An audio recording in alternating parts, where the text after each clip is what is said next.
Hey everybody, really excited to have a chat today with Dr. Alopi Patel and Dr. Meera Kirpekar, both interventional pain docs. Alopi's at Mount Sinai and Meera, you are at NYU, right?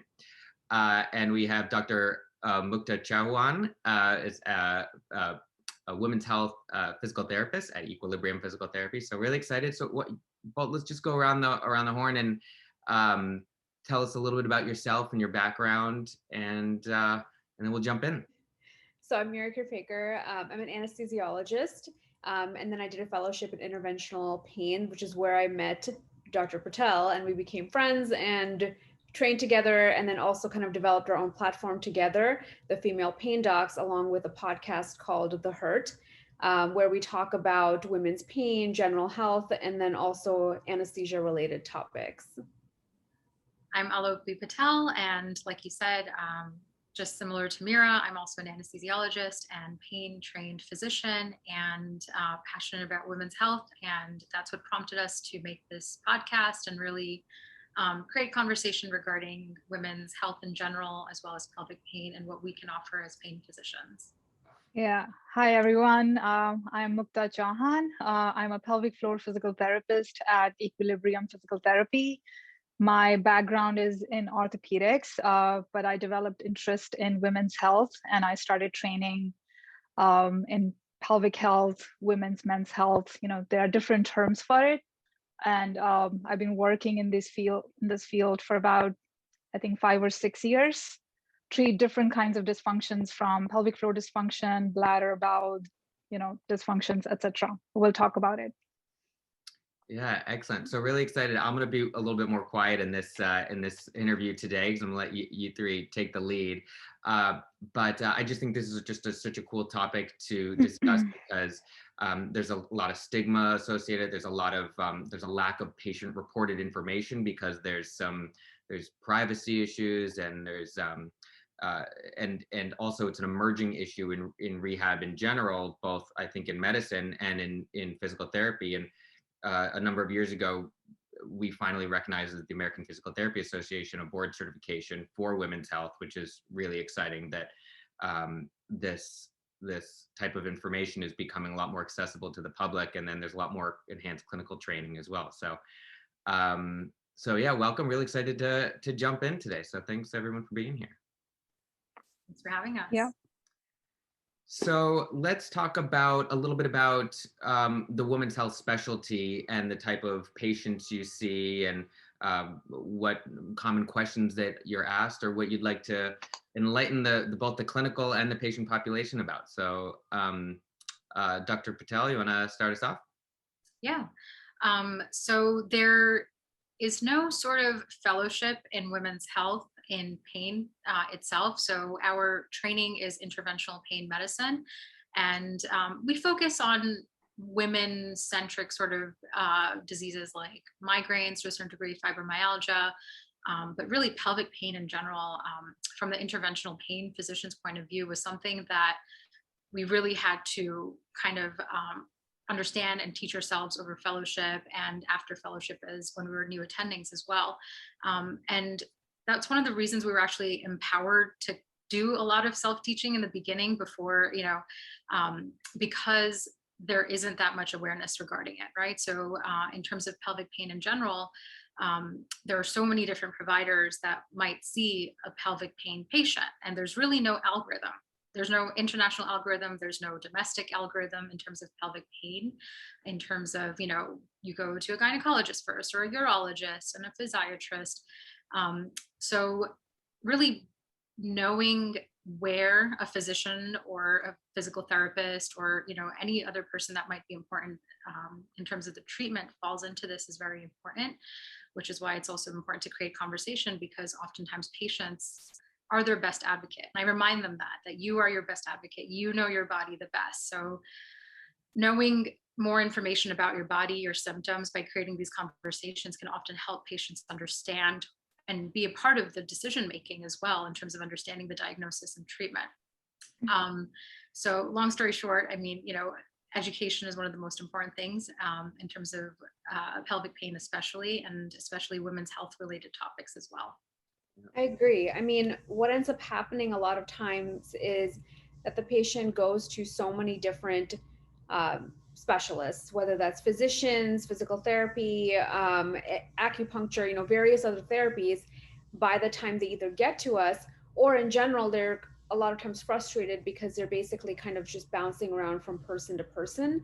And, what we know about pelvic pain is that there's really not one treatment that's going to just necessarily take away all of the pain. Like, it's not something where, oh, you just get this injection and then you're fine, or you just get physical therapy and then you're fine. There's so much more involved with something like pelvic pain because it is a more intimate region. It's something that, you know, it's not just something physical. There's a lot of aspects to it that are emotional, that are mental, along with being physical. And so you really need like a multidisciplinary approach to this.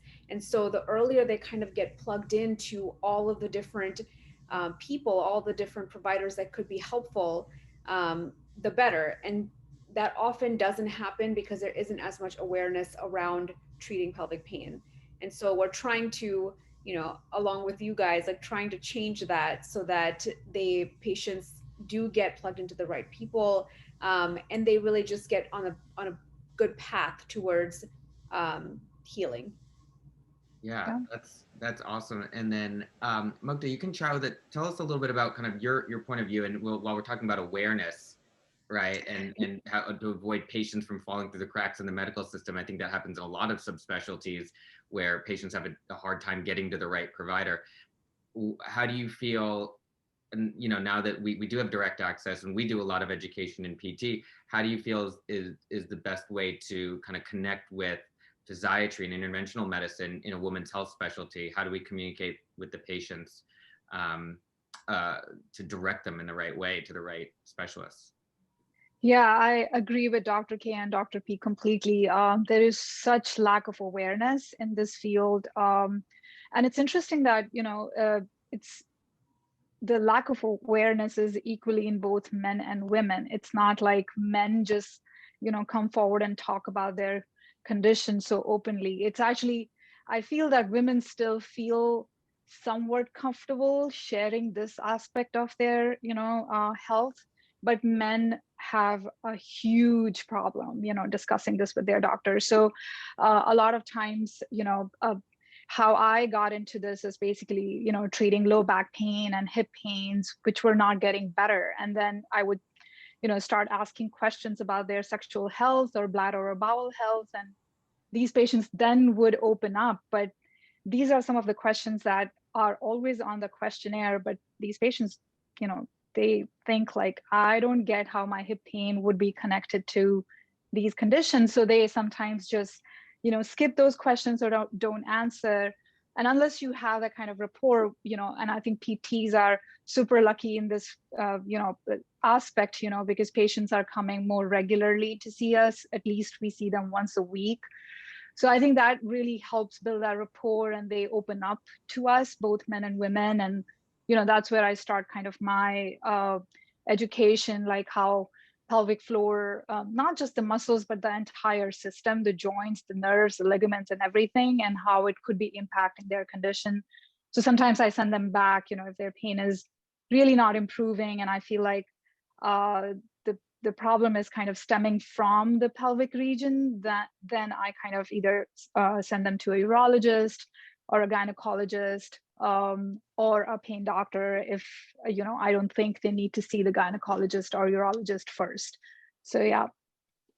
And I think you touched on something so important, which is especially in the pelvic region, because everything is so interconnected, often so many providers are necessary, right? It's not like having shoulder pain and that it's just coming from a shoulder joint where it's mostly bone and maybe some ligaments. In the pelvic region, more often than not, you're definitely going to have tissue involvement to a certain degree, right? The pelvic floor muscles, you might have some nerve involvement, you might have some bone or bursa sort of involvement as well. So there's such a multifactorial component to pain generators versus other parts of the body, which may not have such an intricate connection. And that's why, especially with pelvic pain, you might need the urologist for the bladder and the gynecologist. Do we need Botox trigger points? Do we need lidocaine trigger points? Do you need a pudendal nerve block from a pain physician? there's so many different aspects that might be contributing to the pain, and many aspects that will also require treatment. So muscle dysfunction, which is why physical therapy is so important as well. So I think you touched on something so important, which is why we need to have them kind of plug in the providers. Exactly. True. I always tell patients, and I think, Dr. P does too, I kind of start the conversation by saying that, everything sort of converges in the pelvis, everything kind of joins up at that base. And so there's not really necessarily always one thing that is the cause and only one thing that you treat to make it better. And you really do need to treat multiple aspects of the pain. So, it is different from other parts of the body. And I think that's part of the reason why there's not as much awareness for it, because it's just a little more, it's different, it's more complicated. You can't treat the same as you do other parts of the body. And then also for patients, it's also hard for patients because, they might feel like they're kind of being sent from person to person, but really it does take a village with pelvic pain. And so Oh, you really absolutely. involve a lot of people.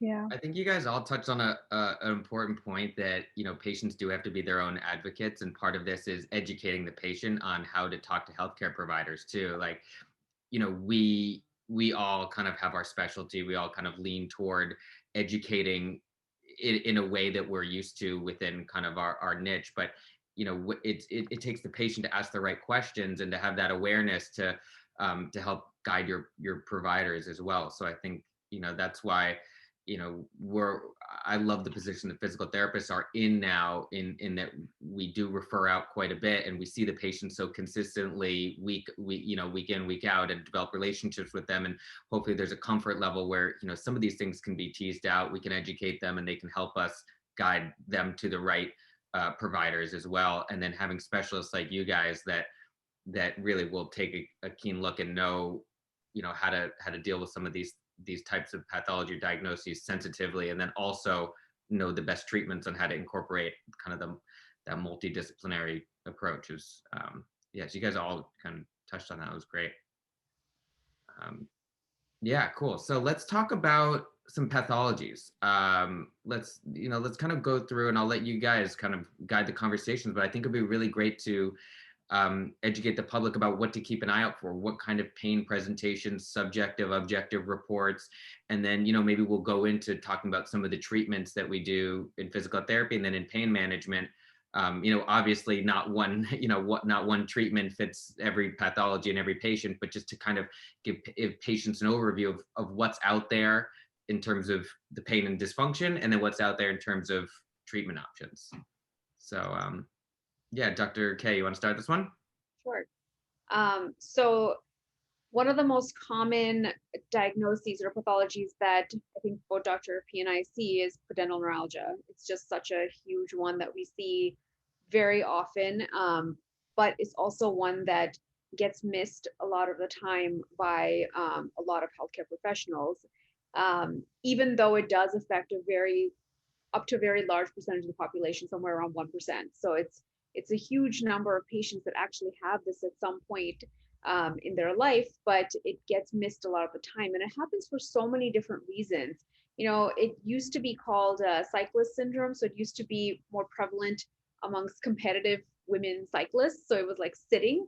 And I do see patients where they do a lot of spin classes and start to develop this kind of pain. But it can be for a variety of reasons, from everything from childbirth, autoimmune diseases, prior surgeries. There's so many reasons for developing this. And, most patients really describe the pain as burning, sort of like a burning sensation in anywhere sort of in the pelvic base of the pelvic region. So anywhere from kind of, for women, more like the clitoral area to the perineum, bladder, vagina, rectum, all of that. And a lot of times they even say that it feels like a UTI, and they get misdiagnosed a lot of the time with a UTI. But when you actually, look at whether there's bacteria, there isn't. And it's really just likely overactive bladder syndrome from pudendal neuralgia. So that's something that I see very, very often. Probably the most common amongst the diagnoses in terms of what I see, and for a whole variety of causes. And so you do need to treat the cause itself if that's possible. So if it's something like, an autoimmune disease, and also it could be because of entrapment from, pelvic floor dysfunction. So you do need to treat that aspect of it too. But from our perspective, we also do nerve blocks for this. Under X-ray guidance, we do pudendal nerve blocks, and essentially with a dose of local anesthetic and steroid right around those nerves, one on each side, and that usually tends to take care of a significant amount of the pain. And then we definitely recommend for every patient to have pelvic floor physical therapy as well. Along with that, sometimes if it's too painful for them to sort of participate in physical therapy or get as much benefit from it, then we do something like a nerve block first. But then concurrently also, physical therapy, possibly medications, possibly cognitive behavioral therapy, acupuncture. There's so many different therapies that we do recommend depending on the patient for this diagnosis. So this is the kind of thing that I see most often. And then lastly, I'll say with pudendal neuralgia, we also sometimes do radiofrequency ablations, which is basically using heat to prolong the effect of the block if the block is short-lived. So there's kind of multiple ways you can approach something like pudendal neuralgia, but that's probably the most common diagnosis overall that I see amongst pelvic pain. Yeah, that's great. Can you just tell us a little bit more about the quick and dirty version about how the block is done and the radio frequency is done? We have to go into depth about it, but just to give a patient an idea of what that would look like. So we do it transgluteally, which is basically through the buttocks muscles. So when you sort of Google the block, generally speaking, most information that you'll find is intravaginal. But we don't go intravaginally, we go through the buttocks muscles just on either side. It's more comfortable, I think, overall for the patient too, to have it done that way. It feels a little less invasive. You don't have to go through any area that's already irritated. So we go through the buttocks muscles, we do it under X-ray so we can see exactly where we're going. And then we give the medication there. And, it's basically 2 Band-Aids at the end, one on each side of the buttocks, depending on if we're doing both sides or one side in terms of the block. And then the radiofrequency ablation is done the exact same way. It just takes a little bit longer, maybe the block total time might be 10 minutes. And with the radiofrequency ablation, it might be somewhere around 20 minutes. But basically with the radiofrequency ablation, done the same way as the block, still through the buttocks muscles. And then it's just using sort of certain temperature and time of heat to kind of semi-permanently stop that nerve from firing as much. Excellent, perfect. Dr. C, let's talk about the kind of the conservative management approach. Let's kind of stick with pudendal neuralgia and talk through. So it sounds like this is a diagnosis, but the pathology could come from a variety of different issues, right? So what are some of the things that you see that commonly can cause pudendal neuralgia, and some things that you found with conservative management that can provide relief? Yeah, so in pudendal neuralgia, if for any patient, basically I'm assessing their the posture, their hip joint, their SI joint, pubic symphysis, the entire lumbo-hip pelvic complex, to see how the patient is using or utilizing the mechanics of these joints, the strength of different muscles, because a lot of times I have seen when the hip joint is unstable, when the deep rotators of the hip joint are not working efficiently, these other muscles like obturator internus is another deep rotator of the hip. When the glutes and all these muscles are not working at its full efficiency, the smaller rotator muscles have to overwork or compensate for the other weak muscles. And when the obturator internus is actually one of the muscles, I see it very commonly. There is a spasm in that muscle in pudendal neuralgia. Sometimes obturator internus could be the cause of the pudendal neuralgia, that it can cause entrapment in the Alcock's canal.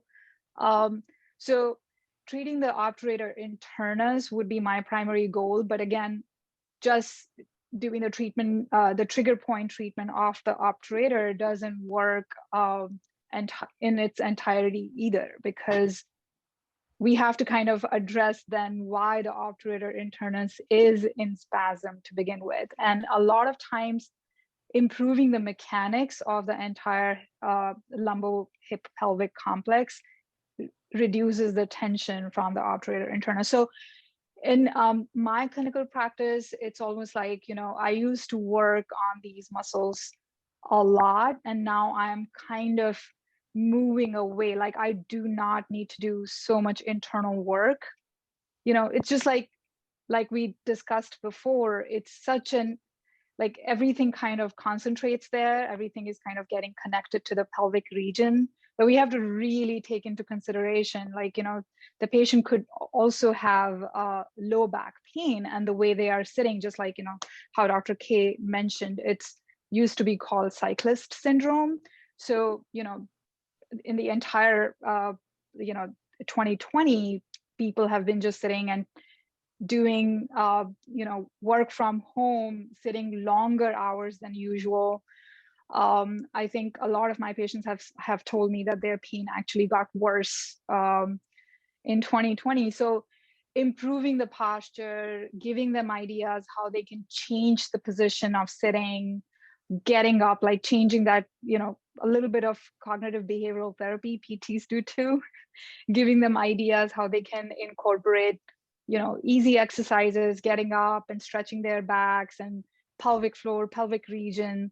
These are some of the ideas that kind of, appear super simple, but they really take away the tension from that area. And that's what we need to do for any nerve related issue. We want to just kind of calm the system down, take away the stress and, sensitivity from that area, whatever is causing sensitivity in that area, and just kind of, improve the, there's so many different ways. Like, I sometimes teach them breathing, which kind of taps into their parasympathetic nervous system and ease the tension in the pelvic region. So there are so many different things that we do, but clinically, when I am working with them, I would say improving the mechanics of the system, strengthening the hip musculature so there is less tension on the pelvic floor muscles and the deep rotator of the hip joint. And I want to mention one more thing that that we offer from our sort of practice as well before we do the nerve blocks. So we're both actually in the process of being trained for lifestyle medicine.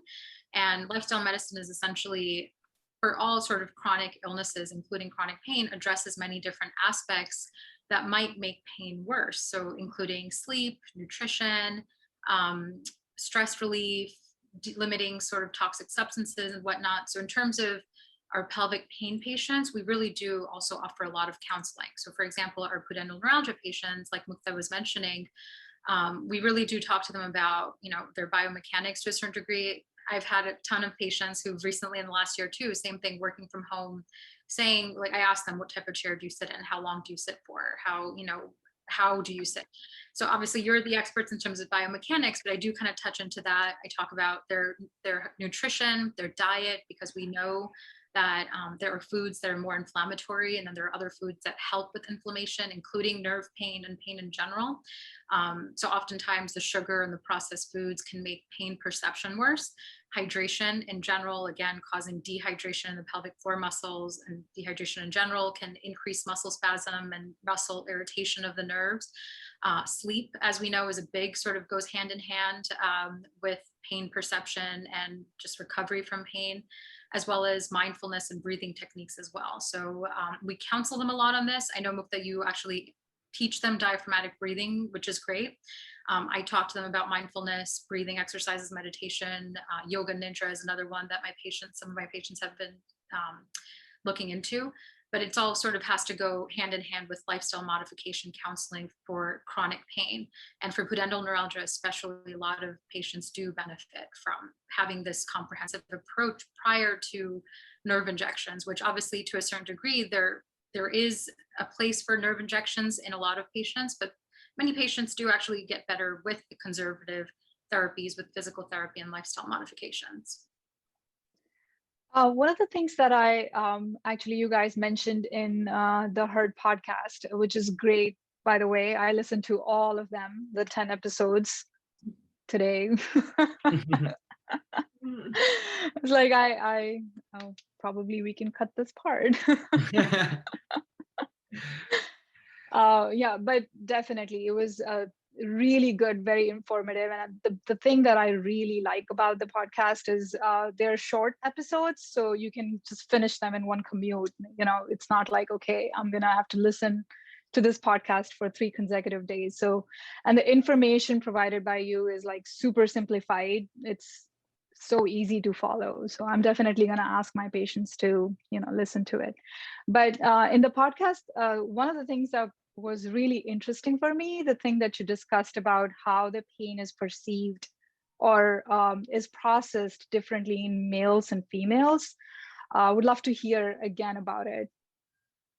Go for it. Meera, you want to talk about it? Sure. So it's really been kind of recent developments in terms of understanding that. It was something that was kind of assumed to be the same between men and women for many, many years until probably around 5 years ago or so. So extremely recent. And the main reason for that is that most pain studies, like 80% of them, were done on men.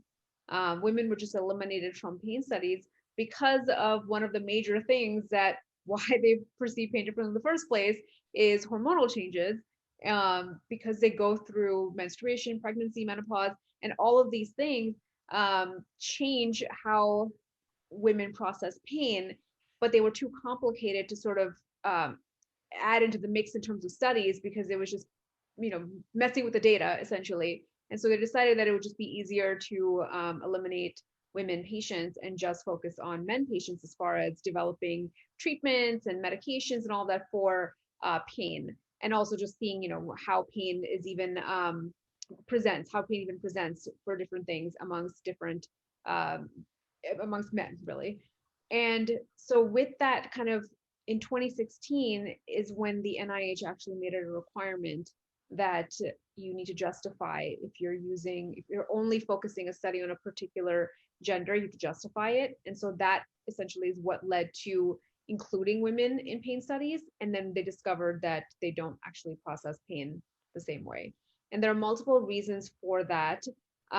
Everything from sort of hormones to T cells in the brain that women sort of process pain via T cells, while men do it via microglia. And then also in terms of genetics, in terms of chromosomes, more of pain processing is done via the X chromosome rather than the Y. And so all of these kind of combination of factors has essentially led to women and men processing pain differently. And then their responses to pain therapies subsequently are going to be different too.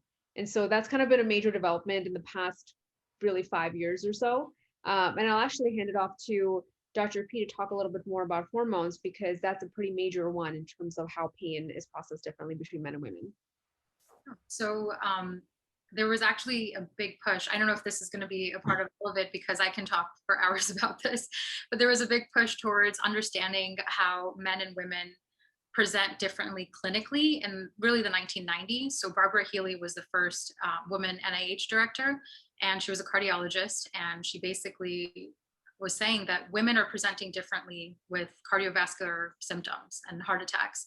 And we're obviously missing a significant portion, even though it's the #1 killer for both men and women, cardiovascular disease, we're missing a significant portion of the population who present differently, because we see men traditionally presenting with left-sided, arm pain, chest pain, retrosternal sort of pain, but women may present with stomach upset. And there was a push to really understand why are men and women presenting differently with cardiovascular disease, which also led to, other people and other aspects of medicine saying, well, women may be presenting differently for many sort of aspects. And there was a big sort of clinician who started looking into hormones, and she was a woman, and she looked at hormones throughout a woman's life, and including pre-puberty, then during the menstrual years, menopause, and then after menopause. And we realized that before puberty, the rates of chronic pain were very similar in men and women. After puberty, they diverge significantly. So women tend to have much higher rates of chronic pain. And then after menopause, they kind of converge again, where the chronic pain rates are again similar to men and women. And obviously one of the major culprits of this is hormones, because that is essentially what becomes different after puberty. And the more sort of scientists look into this, neuroscientists looked into this as well, they realized that hormones can affect pain processing, pain sensitivity, pain tolerance, pain response to medications and whatnot. So estrogen is sort of one of the major culprits. And it's not that simple where you have estrogen, therefore you are more likely to have pain, because it really does vary, right? It's not just whether having estrogen or not having it. It also depends on how much and where the estrogen is. And it also depends on the type of disease. So for example, we know estrogen can be a trigger for migraines. The drop in estrogen can be a trigger for migraines, but the increase in estrogen with pregnancy is actually protective for certain types of pain conditions. So there are many nuances to the way women process pain that can differ throughout her life. And I can go on about this, like I said, but there is more understanding now about that. And I think a lot of it has to do with more women sort of in these fields of medicine, doing research, looking at hormonal differences, and understanding that there might be differences to pain treatments as well. So including medication. So now, like Meera was mentioning, after 2016, when we actually had to look at sex-based analysis, we were realizing that women are actually responding differently to certain drugs. And, including CGRP inhibitors, which you might know are being used for migraines as of 2018. So even looking at something as recently as a CGRP inhibitor for migraine, we realized that men may not respond as well to it, because depending on where the CGRP is for migraine sort of initiation, women respond better to CGRP inhibitors than men. So it's really only until recently that when we're looking back at data, we're realizing that women process pain differently, we respond to treatments differently, and so do men. And if we're not looking for it, we won't find it. Yeah, that's super interesting to know that. And like even telling the patients, it can really help them validate their pain and, really understand exactly why they are feeling it. While, like several providers, they kind of keep hearing this, that, we hear these stories all the time. It's in your head, or probably it's, the pain is not real. So there is definitely a lot of data that we need to kind of debunk these myths that are kind of floating around. And another thing is that sorry, I just completely escaped. What was I gonna say? So another thing about these, if the pain is processed differently because of the changes in hormones, some of the pelvic conditions that are more hormonally driven, you think the pain, like for example, endometriosis, that could be, hormone could be behind the pain also. Like, we know that the lesions are definitely hormone dependent, but the pain that these patients feel could also be because of that discrepancy in their the hormone level.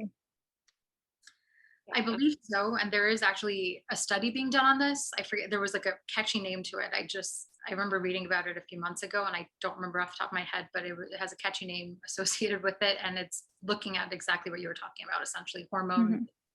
Obviously, hormonal differences can cause the lesions, but in terms of actually worsening pain, they're looking at it. But our presumption is that, yes, it can lead to, differences in pain processing. I also want to mention a woman's pain processing can differ based on her cycle, her menstrual cycle, right? So depending on how the estrogen and progesterone levels are throughout the month, they can vary as well. So, right before ovulation, pain might be better. Right during menses, pain might be worse. And again, has to do with those estrogen drops during the follicular and luteal phase of the cycle.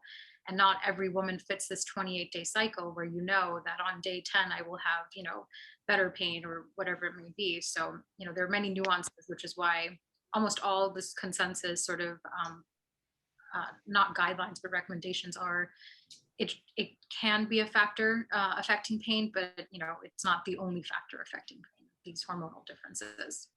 And I think that big nuance there is that, it's that you mentioned, that Alopi mentioned, is that, you mentioned endometriosis, Mukta, and like, you can do surgery for it potentially, and you can remove the lesions, but you still have pain.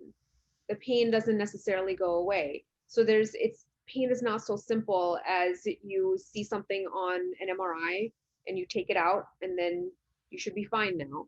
There's much more that goes into it, and everything from just the way pain signals are being processed, which is what we're talking about with hormones, but other factors as well that is leading to the perception of pain being better or worse. So it's, essentially what we're understanding now of late is that something like pain is very complicated in terms of how each individual person is going to process it.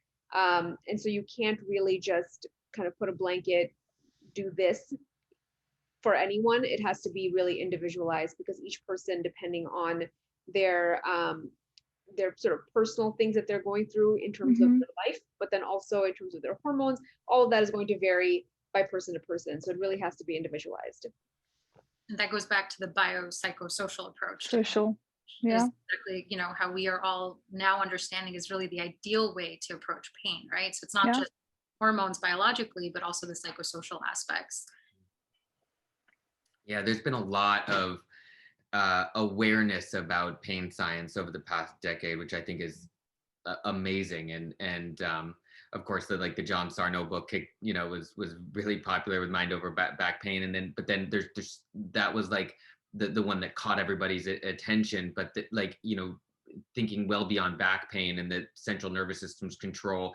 I mean, it's the same thing as, cognitive behavioral therapy. Our thoughts control perceptions, our perceptions control, neurotropins, neurotransmitters that are then, and physiological effects in our body. So just awareness about, and like you guys talked about earlier, all aspects of your life can contribute to your pain, your sensation of pain, modulation of pain. And then that's just so important in pain management, and then in the rehab setting too. So whenever you get in a room with a patient one-on-one, and there's like four walls, like you're also immediately their therapist, no matter what career you're in. So it's like, there's always that. I think more medical providers really always need to think about that, that personal connection and how that applies to pain. So I love talking about pain science as well. So that's awesome. Nice to get. Let's chat a little bit more about some specific pathologies that patients may present with, male or female. But I guess we could start with, female. Like you guys mentioned endometriosis. I know vulvodynia is a common one too. Let's talk through a couple things that you see, or that maybe patients should be aware of, or what symptoms are that they may have, and maybe they should look a little bit more deeply into what some of this could be. Sure. We treat patients for pain with vulvodynia, coccydynia, interstitial cystitis, or a painful bladder syndrome. So your pick, sort of, that whatever you want to kind of go down, but IBS, even rectal pain, whatnot. So what do you want to talk about? Yeah, sorry. No, go ahead. No, just wanted to talk a little bit about, vestibulodynia and vulvodynia. It's kind of like a confusing diagnosis. A lot of times underdiagnosed or misdiagnosed. And there is always like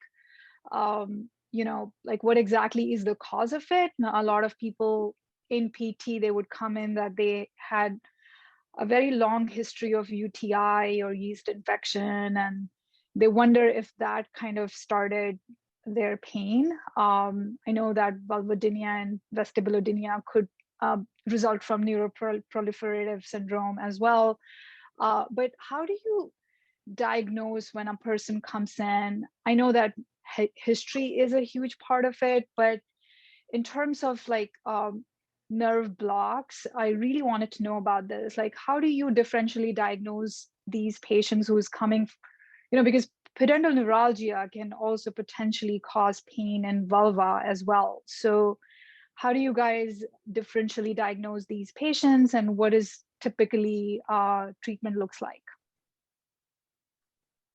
So, one of the most important things is that we are sort of not first line, if you will, in terms of seeing these patients. Like, we're part of that. We should be seeing them early, generally speaking, but we do want them to be evaluated by, in this case, like an OB-GYN to kind of actually do a full, internal exam, run all of the various tests that they need to, just to exclude if there's anything else going on, if there's anything else that might be causing this pain. And then in terms of the treatment for the pain, it's pretty multidisciplinary, just like everything else in the pelvis. But you can do, depending on what the pain kind of feels like. If it is sort of feeling, with vulvodynia or vestibulodynia, if they are feeling kind of burning pain in that area, you can still do a pudendal nerve block for that too. Because the distribution of the nerve is pretty widespread, and it does include that area as well. So, you're not saying necessarily that it's pudendal neuralgia as the cause there, but you can do the same block to help with that pain, potentially in terms of like an interventional perspective. But of course, there are other lifestyle modifications, physical therapy, all of the other things that you still need to do with these patients, and to also kind of understand better about why this is happening, when did this start, kind of look more deeply into the history of the patient's personal history, to kind of figure out what else specific to them they can work on or modify, or just kind of think about that might be contributing to this pain. Alopi?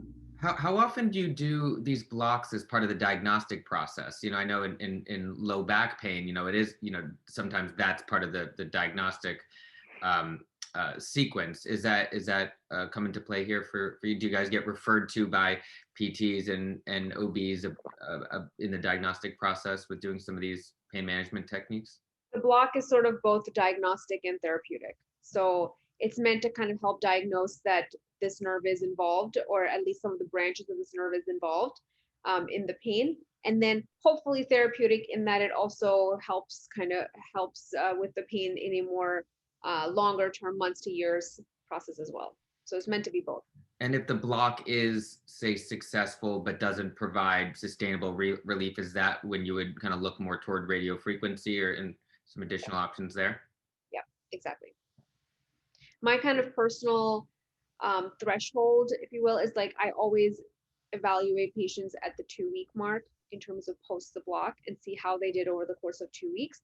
And if they tell me something like it was amazing for the first day, day 1 and day 2, or even just most of day 1 felt great, I tell them to go home and do the things that cause the pain.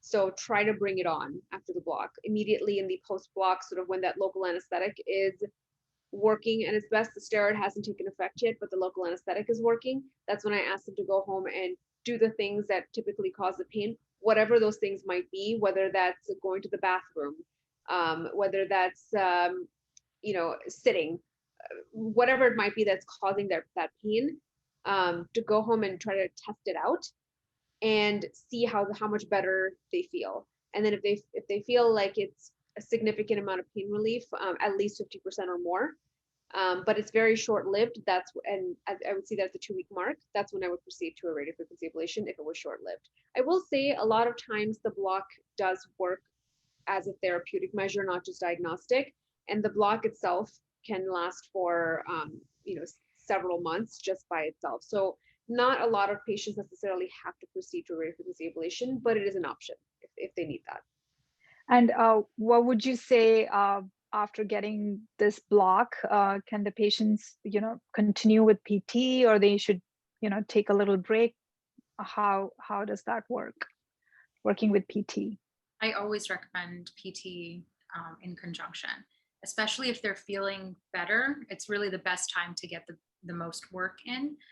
Because oftentimes, like I said, there is, the mechanical sort of muscular component to the pain as well. So I recommend PT right away. I think it's great. The pain is gone, then we can really focus on strengthening and improving the mechanics and all that kind of stuff. Yeah, totally.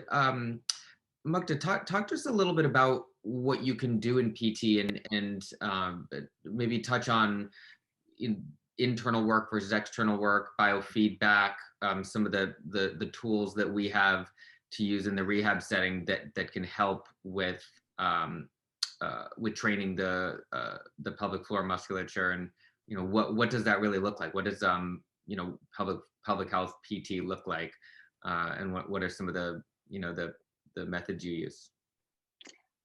So basically pelvic PT, like how I mentioned, it's not, combination of both internal and external treatment.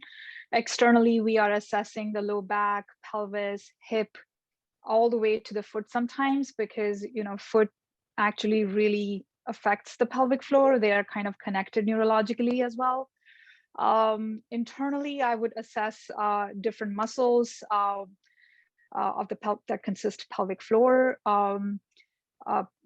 checking the pelvic floor excursion is super important, because as far as the pelvic floor muscles go, most of the people know about Kegels, and they think anything, Kegels is the only thing they can do with the pelvic floor. But like any other muscle, pelvic floor muscles also contract and relax as well. So teaching them the pelvic floor excursion pretty much the very first day when they come in, that's what I do.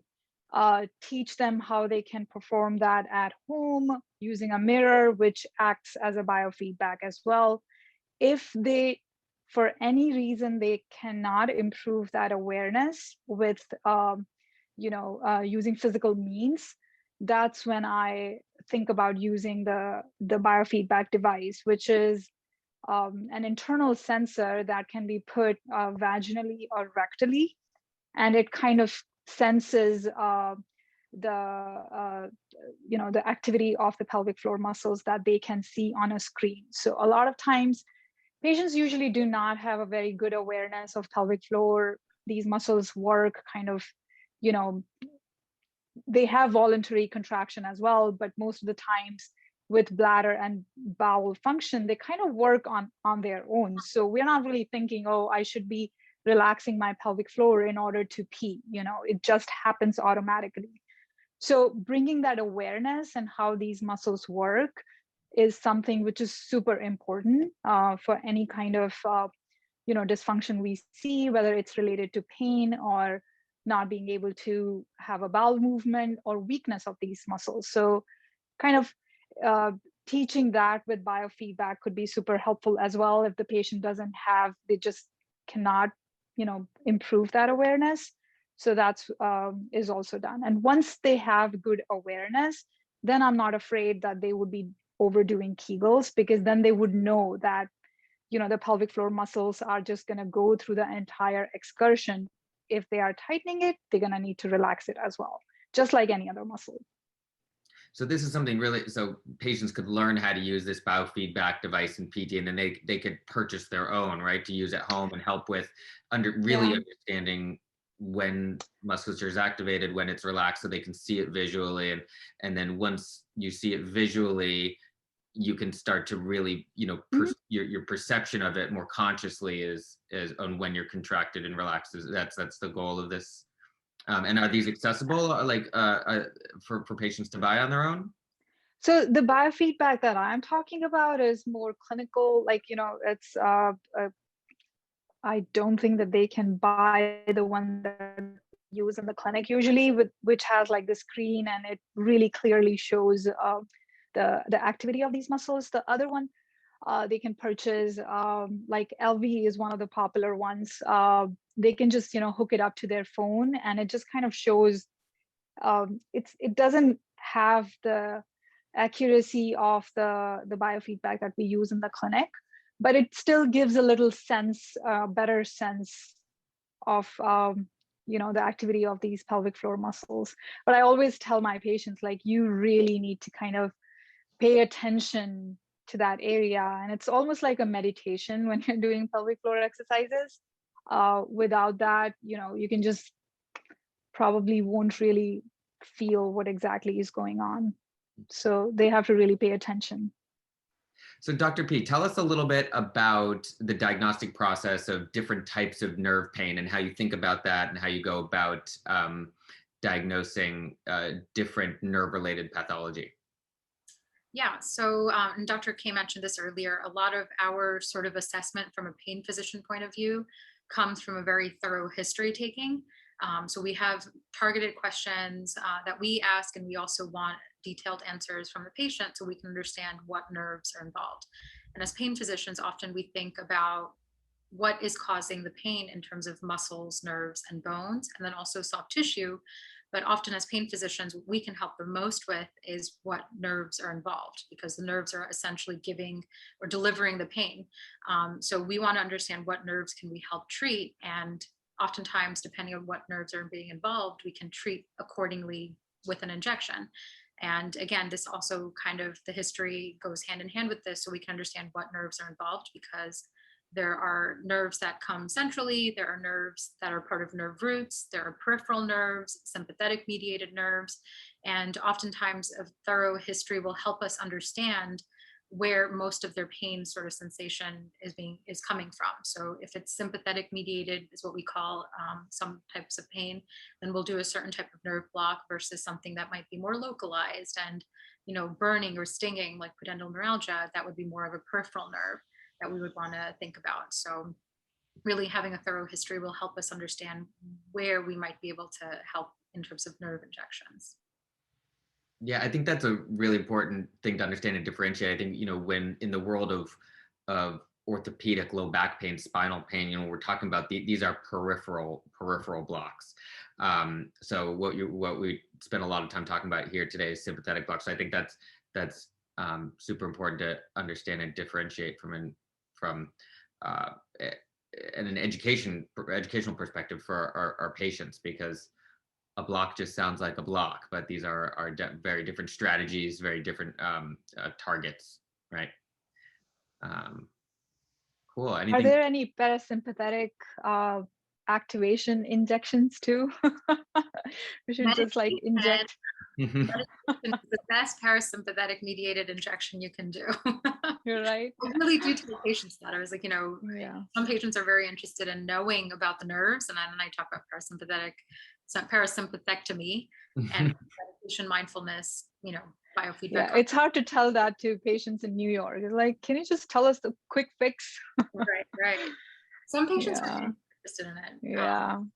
It's hard to implement, but some patients are looking towards it more. Yeah. There's patients that like inspired me to even go down a lot of the lifestyle medicine journey in getting the board certification with Dr. P. It's really like a lot of it came from patients, because part of that history taking, I would ask a lot of questions about what have they tried, what has made the pain better or worse, and patients would offer up their own kind of personal anecdotes of what they gave up or what they started doing that would help with the pain, whether that was mindfulness and meditation, cutting out certain foods, using sleep apps, or trying to like sleep better, exercising. They kind of would broach that themselves a lot of the time. And now, I broach it with patients all the time now, but the initial kind of trigger for that was starting 2 years ago, is when patients would mention that, and it got me more and more interested, because it was a pattern that I would see with a lot of patients where it was kind of similar things that they were doing that were helping their pain. And all of that fell into sort of the lifestyle modifications that we're working on and what we've talked about this entire time here. And so it's a fascinating field. It's a fascinating topic. And it's, it can be equally as important as any kind of injection or any other therapy out there. Absolutely. Yeah, that's really cool. You guys are doing that. Yeah, especially I think a lot of counseling can be done, for patients. I talk to my patients as well. And something that I really struggle with is they feel overwhelmed though.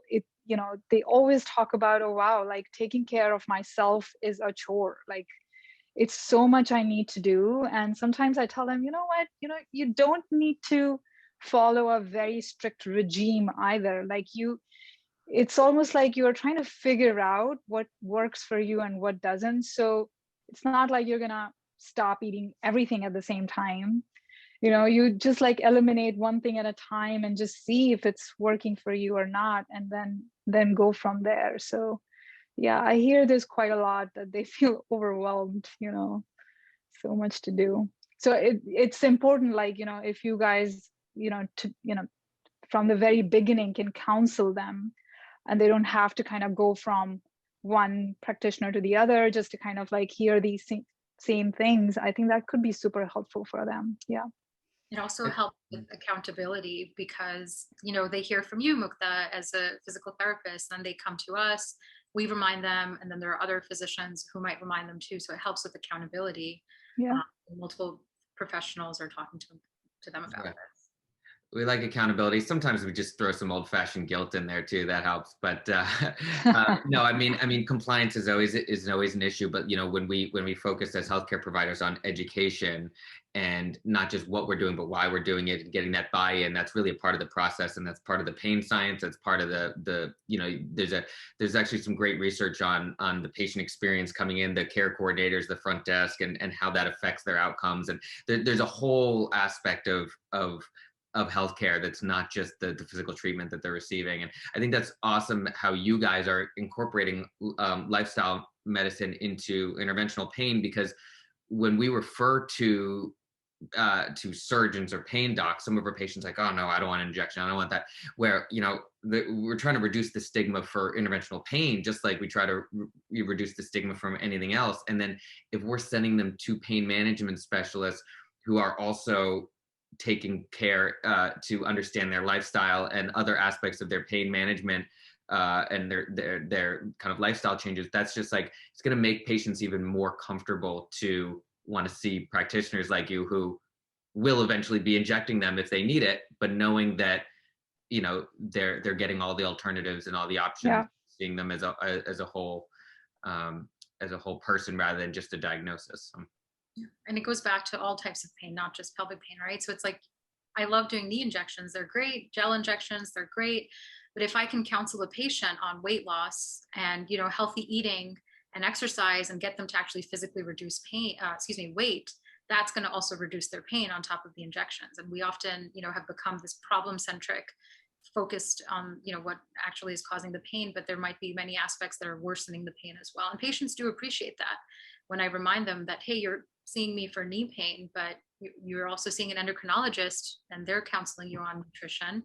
Let me also remind you about how is your processed food and your sugar foods and your diet and whatnot. And that might help with weight loss. And the injection might help increase your physical activity, but those two go hand in hand to help reduce weight loss and then get less pain in your knee. Yeah, coming full circle. Yep. Absolutely. So just to sum up, we'll pass it around if you guys have any closing thoughts, but I just want to make sure our viewers know where everybody is. So Dr. Mukta Chauhan is at Equilibrium Physical Therapy at 261 East 78th Street on the Upper East Side. Dr. Alopi Patel is at Mount Sinai. You're at the 57th Street location, right? And Dr. Meera Kirpekar, you're at 240 East 38th at NYU, right? Yes. Right. And then tell us a little bit about your podcast. We'll put the link in the comments section below. But you guys have a website called the Female Pain Docs, which you mentioned before, and a podcast called The Hurt. But kind of tell us your mission statement. So of the podcast, and then of course you guys can go click the link below and download them and of course give them a follow. So we really created this as a platform for women, but men too, because men are equally as they're part of that as well, both as supportive partners and also they might be experiencing pain themselves. But we started this as a way to sort of empower and educate women about their own pain so that they're able to sort of take charge of their own healthcare. The more that they understand about their own pain and the various diagnoses, treatments, history even, behind a lot of these conditions, the more they have better access to be able to kind of direct their own healthcare. And that's really important because you do need that sense of empowerment, control over your own health. And so that's kind of what drove us to create this, because there was so much out there that was still kind of misunderstood, underdiagnosed, and just kind of ignored for so long in history, especially with women's pain for such a long time in history. And that's really what drove us to do this, because we wanted to give back essentially to our patients that have really inspired us, and really honed our practices in pelvic pain, because that's something that, we didn't come out of fellowship immediately doing that. That's not something that we necessarily saw the direction we were taking, but it's something that we really saw a need for and really wanted to help with. And then we started the podcast as a result, and we also started a social media platform where we also do little bits of education through that. And with the culmination of that, we just kind of plan to continue to sort of expand with that, talk about a lot of different topics that affect women, things that go beyond just pain, but also health in general. And also anesthesia-based topics such as labor epidurals, other kind of myths surrounding things that could be really helpful for women, so that they have a better idea of kind of where their own health should go. I'll hand to Dr. P. That was a great summary. That's exactly what our platform is, and we hope to inspire, women to kind of take control, and as well as men. And pelvic pain also affects men, like Mukta said, and there might actually be more stigma associated with that to a certain degree because they're afraid to speak up about it. So we address women's health for the most part, but we do address parts of men's health and male pelvic pain, as well. So we hope to ultimately educate our patients and empower them to speak up and play an active role in their healthcare. Yeah, love that. Well, thank you guys so much for your time today. Yeah, I definitely learned a ton. This was awesome. Yeah, and I would love to have you guys back, and we'll cover a few other topics. But thank you so much, and everybody follow the heart. Check out the comments below, and we can send you all the information there. And if you actually have any comments or questions, you can fill them below in this video, and we can pass them along to Dr. K and Dr. P as well. And I'm sure you guys are always looking for more topics and questions to do content about too, right? So that's feel free to shoot some comments below, and we'll connect everyone. So thanks again, and we'll talk to you soon. Great. Thank you for having us.